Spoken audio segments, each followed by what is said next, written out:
Une heure plus tard, Luc se trouvait dans le bureau de son nouveau régisseur qui le félicitait sur la parfaite tenue des livres de Kant et prenait ses instructions pour le temps où il serait absent. Et ils furent interrompus par Anna qui apparut à la porte, l'air ennuyé. « Amy a disparu », dit-elle avec un regard d'excuse en direction de Mr. Fox. Luc la suivit aussitôt hors de la pièce. « Il est encore tôt et elle a l'habitude de se promener seule, Anna. Y a-t-il lieu de s'inquiéter ? Mais elle est partie depuis ce matin et sa gouvernante, cette sotte, vient seulement de m'avertir. Elle a dû voir Ashley partir, elle est pleurée seule dans un coin. Je m'en veux de ne pas être resté avec elle, j'aurais dû me douter qu'elle aurait du chagrin. Dieu seul sait où elle peut se trouver. » « Pauvre Émilie, dit-il, elle reviendra quand elle ira mieux. » Voyant son épouse vraiment troublée, Luc reprit. « Voulez-vous que je me lance à sa recherche ? C'est l'heure de la tétée. J'en ai pour une bonne demi-heure et je vais vous la ramener, promit-il. A-t-elle seulement eu la sagesse de se couvrir ? Il fait plutôt froid aujourd'hui. Elle porte sa cape rouge. Ah, elle sera plus facile à repérer. » Il était déjà à peu près certain que l'adolescente s'était réfugiée à la cascade. C'était un de ses endroits favoris. Il y trouva, en effet, à plat ventre sur le gros rocher. « Émilie » appela-t-il doucement tandis qu'il grimpait jusqu'à elle. « Pauvre petite !» Il avait été si absorbé par sa propre histoire qu'il ne lui avait pas accordé une pensée de la journée. « Émilie » répéta-t-il, en lui posant la main sur l'épaule. Elle ne fut pas effrayée, comme il l'avait redouté, mais elle trouva vers lui un pauvre petit visage, aux yeux rougis de larmes, avant de se cacher de nouveau dans son bras. Il s'assit près d'elle, elle ne pleurait plus, elle était simplement passive. Elle aimait Ashley de toute son âme. Or, elle avait 15 ans. Sans doute cet amour était-il bien celui d'une femme pour un homme. Tout le monde avait tendance à considérer Amy comme une enfant à cause de son handicap. Mais elle n'en était plus une. Qu'adviendrait-il d'elle ? Se demanda Luc. Anna et lui trouveraient-ils un homme bon, capable de la prendre en charge le moment venu ? Mais pour l'instant, elle était perdue dans son bouleversant chagrin.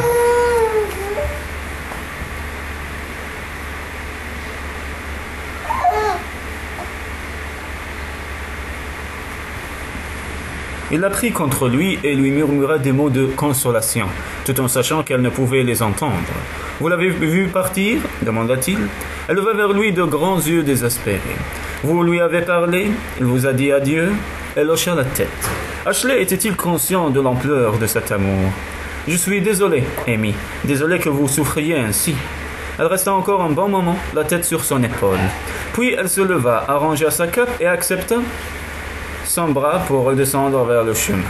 « Amy, dit-il en penchant la tête vers elle jusqu'à ce qu'elle le regarde, Anna et moi vous aimions beaucoup. Je sais que cela n'allégera pas votre peine, mais c'est vrai, mon enfant. » Elle eut un vaillant petit sourire. Une idée vint à Luc alors qu'ils étaient au milieu de la pelouse. « Connaissez-vous le colonel Lomax, Émilie » demanda-t-il.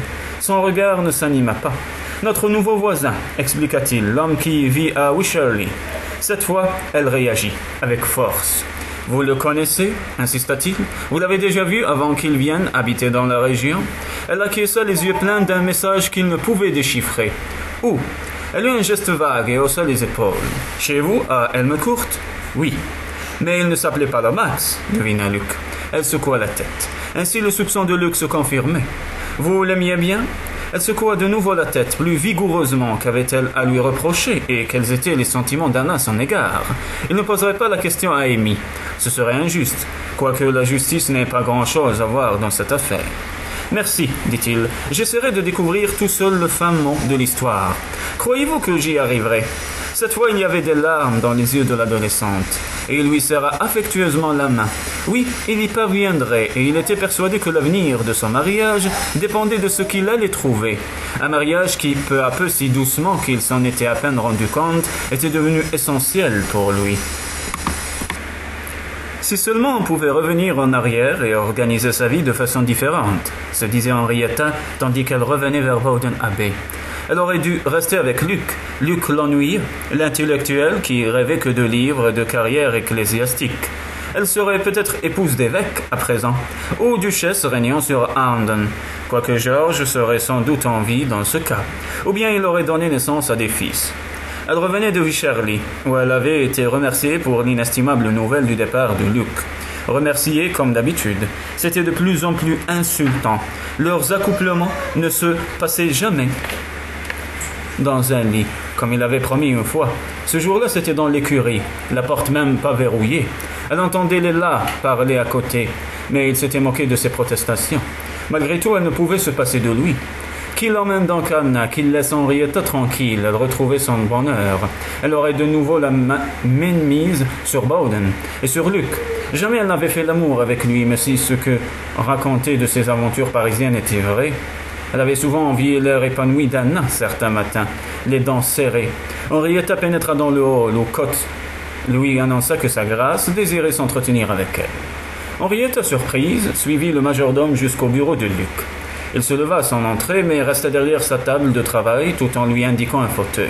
« Asseyez-vous, Henrietta. » Il observa son mot dire durant quelques secondes. Comme il avait changé, il était plus beau, plus autoritaire, infiniment plus séduisant. « Que se passe-t-il » demanda-t-elle en se penchant en avant. « Est-ce qu'Anna... » « Nous devons prendre des mesures afin que vous habitiez ailleurs, Henrietta, coupa-t-il, de façon définitive. Elle eut l'impression que le monde s'écroulait autour d'elle, à moins qu'elle n'eût mal entendu. Son regard s'attrista. Pauvre Luc, vous aussi, vous ressentez la tension constante qui s'est installée ici, la tentation qui nous range tous les deux, et comme moi, vous ne pouvez plus le supporter ? Vous vous êtes efforcée de briser mon mariage, madame, dit-il sèchement, et je n'en tolérerai pas davantage.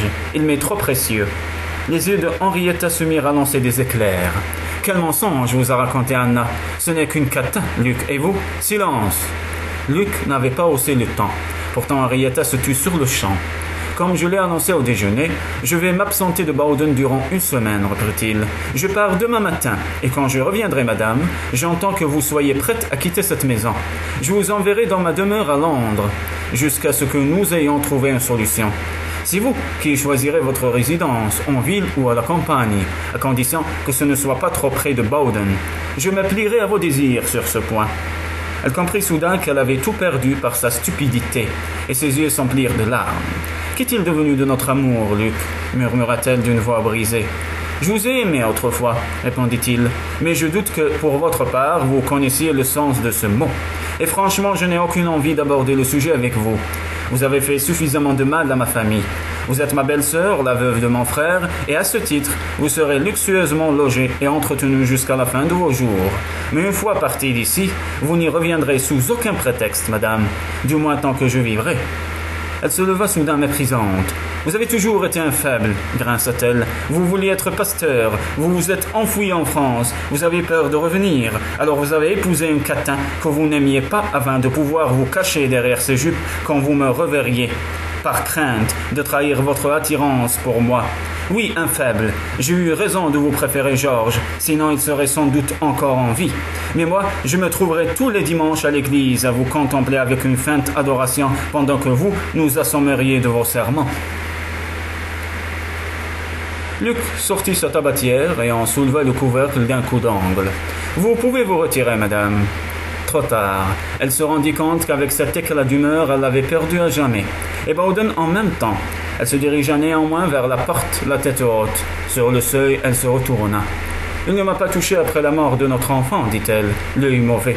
Comment aurais-je pu ne pas le haïr? Il m'a privé de mes droits. Il ne voulait pas prendre le risque d'avoir un autre bébé de moi. Le duché, il le gardait pour Luc. Toujours Luc, son cher Luc. Et finalement, il vous l'a donné. À la pointe du poignard, si j'ose dire. Vous le saviez ça? Vous saviez que votre frère, mon mari, s'était donné la mort pour que ce ne soit pas mon fils qui lui succède, mais son Luc bien-aimé? Leur dernière pièce du puzzle se mettait en place. Toutes ces années, Luc s'était senti cruellement trahi alors qu'il était aimé. Anna avait raison. Georges ne voudrait pas qu'il souffre de culpabilité. Georges l'avait aimé. Il avait tout fait pour se racheter, au prix même de sa vie. Pouvait-on imaginer plus grande preuve d'amour? Elle ne voulait pas que Luc s'en aille, même une semaine, 7 jours, cette interminable journée, durant lesquelles n'importe quoi pourrait se passer. Sir Lewis Bladen découvrirait tôt ou tard son absence et il en tirerait avantage. Pour l'instant, il se contentait de rechercher sa compagnie partout où ils se rencontraient. Mais cela changerait, et sûrement dès cette semaine.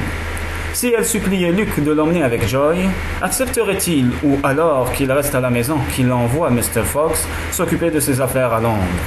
Non, elle ne le supplierait pas. De toute évidence, il considérait qu'il devait s'y rendre lui-même et seul.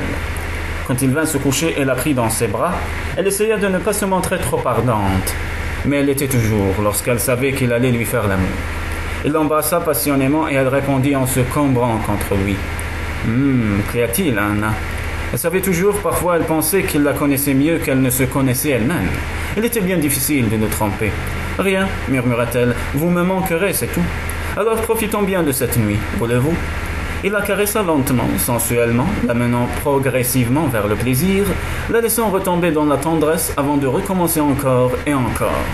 Ses mains, sa bouche, son corps tout entier étaient à la dévotion d'Anna. Après 1 an de mariage, elle s'émerveillait qu'il trouva encore de nouvelles manières de l'enflammer. Et elle-même s'était enhardie, avait appris à lui faire plaisir aussi. Toute angoisse oubliée, elle s'abandonna totalement à la joie de donner, de recevoir. Quand enfin il entra en elle était au seuil de l'extase. S'il avait bougé, elle aurait explosé immédiatement. Mais il demeura immobile et elle se détendit, sachant qu'ensuite, quand il l'aurait décidé, il l'entraînerait dans la danse des corps qui les mènerait vers le tourbillon de la jouissance partagée. Anna, soulevée sur ses coudes, il la regardait et ses yeux brillaient d'une lumière particulière dans la pénombre. Elle prit son visage entre ses mains. Elle aimait tant qu'elle avait envie de pleurer. « Je t'aime » murmura-t-il. Ses larmes se mirent à couler. « Je t'aime » répéta-t-il contre ses lèvres. Il lui fit l'amour, accélérant peu à peu le rythme jusqu'à ce qu'elle ait les nerfs à fleur de peau, jusqu'à ce qu'elle bascule avec lui vers ce paradis fugitif où tout n'était que bonheur et plénitude. C'était comme d'habitude et c'était différent. Elle le savait dans son cœur, dans son corps. Il lui avait maintes fois donné du plaisir, mais jamais il ne lui avait donné son amour, sa tendresse. Elle flottait sur un petit nuage, refusant de se demander pourquoi elle n'avait pu lui dire qu'elle l'aimait aussi. « Je t'aime », dit-il encore une fois, sans doute parce qu'elle ne pouvait se donner complètement à lui. Il y avait les secrets, les barrières qu'elle avait elle-même érigées, mais elle allait les détruire, ces barrières. Non, elle ne pouvait pas encore prononcer les mots. Pourtant, elle l'aimait de toute son âme, plus que sa vie. Elle l'aimait depuis la première fois où elle l'avait vu, et elle l'aimerait jusqu'à son dernier souffle, peut-être même au-delà. Il fallait généralement 3 jours pour se rendre de Bowden Abbey à Hencourt. Luc effectuait le voyage en 2 jours. Il n'aimait pas l'idée qu'Anna fût seule, bien qu'il ne la crût pas en danger. Cependant, si Lomax avait été son amant, et il en était à présent presque convaincu, il la soumettait à la tentation. Il offrait à cet homme une trop belle occasion de la relancer. Il ne pouvait oublier qu'Anna n'avait pas répondu à sa déclaration. Il ne s'était pas marié par amour et il ne voulait surtout pas qu'elle feignisse des sentiments qu'elle n'éprouvait pas. Malgré tout, il avait espéré. Ils avaient fait l'amour avec une tendresse particulière le dernier soir. Ce n'était pas seulement physique. Ils n'étaient pas 2 êtres distincts qui se donnaient mutuellement du plaisir, mais un seul corps, une seule âme. 1 an auparavant, cette notion lui aurait paru horrible ou grotesque. Il ne savait pas alors que l'amour reviendrait un jour en lui. Il luttait contre ça, il n'en voulait pas. Mais c'était arrivé, il aimait de nouveau, il aimait surtout son épouse. Son épouse qui n'avait pas répondu à ses mots d'amour. Elle avait seulement pleuré en silence. Oui, elle avait eu raison de la quitter, car il fallait qu'il apprenne la vérité, qu'il découvre ce qui existait entre elle et Lomax, en espérant que ce n'était pas de l'amour.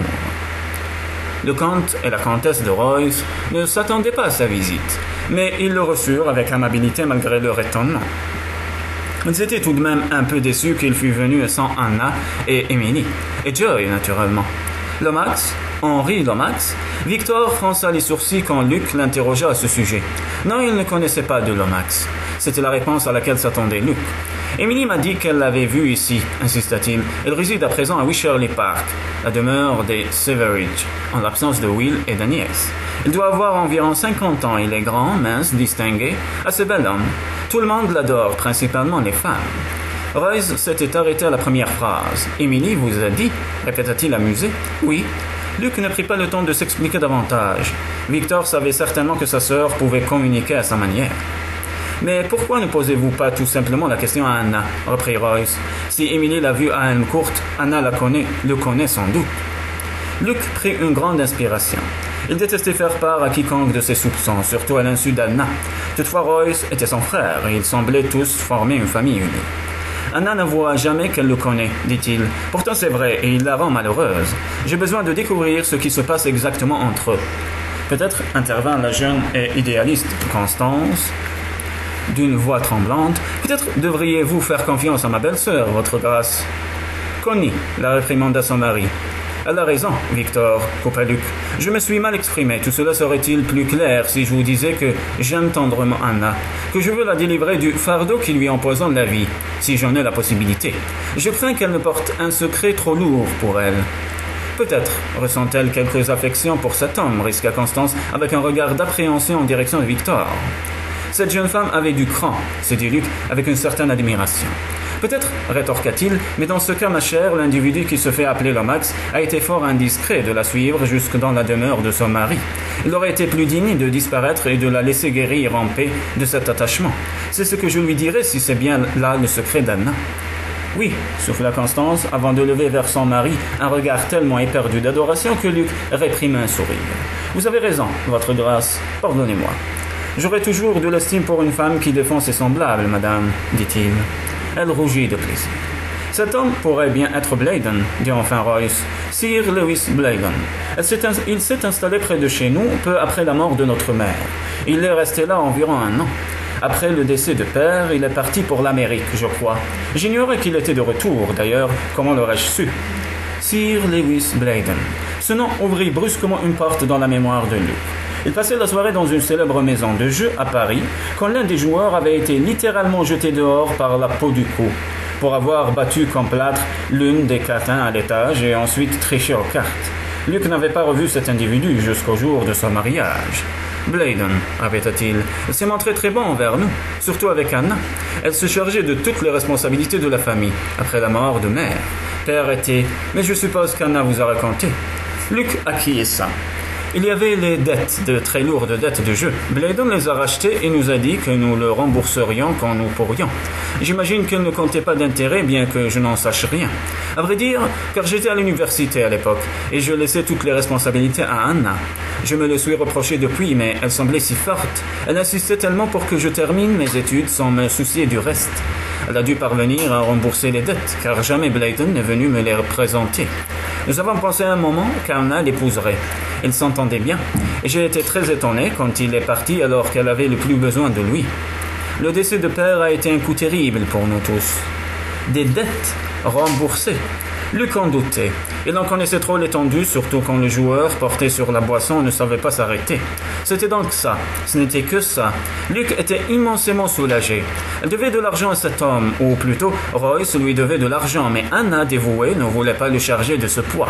Pourquoi, au nom du ciel, ne lui avait-elle pas parlé? Elle aurait volontiers payé le double de la somme pour la débarrasser de l'emprise que cette brute avait sur elle. Elle aurait pu tout lui avouer le lendemain de leur mariage, au lieu de garder son secret pour elle. Luc fut glacé à ce souvenir. Anna avait eu un amant, ou plus exactement quelqu'un lui avait volé sa virginité. Bladen, en paiement des dettes, un viol peut-être. Machinalement, il porta la main à la garde de son épée. Pensez-vous, Vic, risqua timidement Constance, que toutes les dettes de votre père n'auraient pas été réglées? Ce serait la raison pour laquelle il a suivi Anna. À Bowden, la raison pour laquelle elle n'est pas totalement heureuse. C'est précisément ce que je pense, madame, approuva Luc. Sacrebleu, s'écria Royce, très pâle. Si c'est ça, elle va m'entendre, Luc, et lui risque bien de faire connaissance avec la lame de mon épée. Ces dettes, si elles existent toujours, sont miennes. J'en aurai le cœur net, affirma Luc. Avez-vous d'autres renseignements à me fournir sur Bladen? Royce réfléchit un instant avant de secouer la tête. J'étais absent la majeure partie de l'année. Il s'illumina soudain. Charlotte vous en dirait sûrement plus, s'écria-t-il. Elle était là tout le temps. Elle s'est mariée juste avant qu'Anna et Agnès partent à Londres, chez tante Marjorie. Charlotte, elle serait peut-être capable de combler quelques lacunes dans l'histoire, s'il en restait. À moins que tout ne soit aussi simple qu'il y paraissait. Luc fut de nouveau glacé. Si Bladen avait violé Anna une fois ou plus, il risquait de... Il fallait qu'il rentre au plus tôt à Bowden Abbey.